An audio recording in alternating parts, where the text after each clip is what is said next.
मोह माया ना हो। जब तक उनमें मोह होगा, जब तक उनमें लालसा होगी निजी, जब तक उनमें अपनी महत्वाकांक्षा होगी, इस राज्य को नहीं बदल सकते हैं। ऐसे युवाओं को लाना होगा जिनमें मोह ना हो। क्योंकि उस सिस्टम में जाने के बाद आपको क्या लगता है कि हमें ऑफर नहीं आता है? दुनिया भर का ऑफर आता है, लेकिन लोग पीछे से बोलते हैं कि यार ये ना झुकेगा, ये तो देखते हैं शमशान घाट में जाके बैठता है, मोह माया से ऊपर हो गया है। वही लोग फिर बोलता है कि तो देखते हैं यार शमशान घाट में जाके वीडियो बनाता है। विधानसभा भी देखते हैं, दो ठंडा के दिन में आदमी जैकेट पहन के आता है, देखें टी शर्ट के ऊपर एकदम गांव घर के दहर ऊपर टी शर्ट पहन के जाता है। तो आज अगर हम लोग को ऐसे युवाओं का चयन करना होगा, आज एगो डर भी है। जैसे बचपन में हम लोग का नानी डराती थी, खासकर हमारा नानी बहुत डराई है कि उस पीपल पेड़ के नीचे नहीं जाना शाम के समय, वहां को ब्रह्मचारी भूत है। वो जरिया जंगल में मत जाना, वहां सांप है बिच्छू है। उसी प्रकार आज लोग हमें युवाओं को डराते हैं कि राजनीति में मत आना, राजनीति दलदल है, राजनीति कीचड़ है। और नौजवान डॉक्टर इंजीनियर बनने लगते हैं और फिर उसी राजनेता को जाके पैरवी करते हैं कि हमारा यहाँ ट्रांसफर कर दीजिए। जितना घर में बचपन में लोग डराते थे हमें कि वहां नहीं जाना, वहां भूत है, लेकिन वहां जब चले गए तो पता चला भूत नहीं है। तो ठीक उसी प्रकार आज नौजवानों को उस डर को जो इनके माइंडसेट में डाल दिया गया है कि राजनीति एक दलदल है, राजनीति एक कीचड़ है। वहां जाके देखिए, ठीक है कीचड़ है, लेकिन किसने कहा साफ नहीं होगा? हाँ है कीचड़ है दलदल, लेकिन किसने कहा साफ नहीं होगा? आज साफ करने के लिए हम प्रयास कर रहे हैं कि नहीं? आज क्यों इनको हमसे तकलीफ है? विधायक तो बहुत सारे नए गए, आपके यहाँ के विधायक भी कम उम्र में विधायक बन के गए थे। झारखंड में कई विधायक है जो 30-35 साल में विधायक बन के गए, लेकिन पहला विधायक है जो खाली पांव बिना चप्पल के पहुंच गए, उनको तकलीफ हुआ। आज इस देश की सबसे बड़ी समस्या क्या है? कैपिटलिज्म। आज हर कोई, हर दूसरा घर परेशान है, आज हर व्यक्ति परेशान है।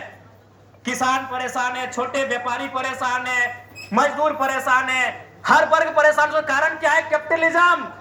कि कुछ लोगों के पास बहुत पैसा है और बहुत बड़ी आबादी के पास कुछ नहीं है। तो जब हम खाली पांव जाते हैं ना, तो उनको चोट पहुंचता है कि ये कैसे विधायक बन गया।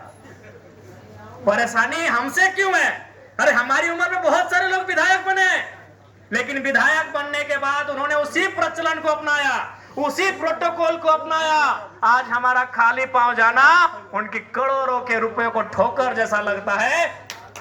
एक बागी कहां से घुस आया है, ये धारा के विपरीत कैसे बहने लगा है। तो इसलिए आज आवश्यकता है राजनीतिक सुधार की।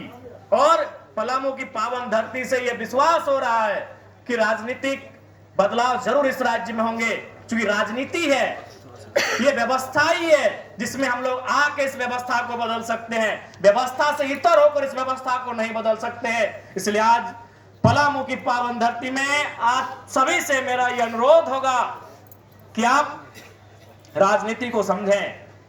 अगर आज आप राजनीति को नहीं समझेंगे तो राजनीति आपको नहीं समझेगी। आपको राजनीति को समझना होगा, आपको लोकतंत्र के मूल्यों को समझना होगा, आज आपको कानूनों को समझना होगा, तभी जाकर इस राज्य को हम लोग बेहतर बना सकते हैं।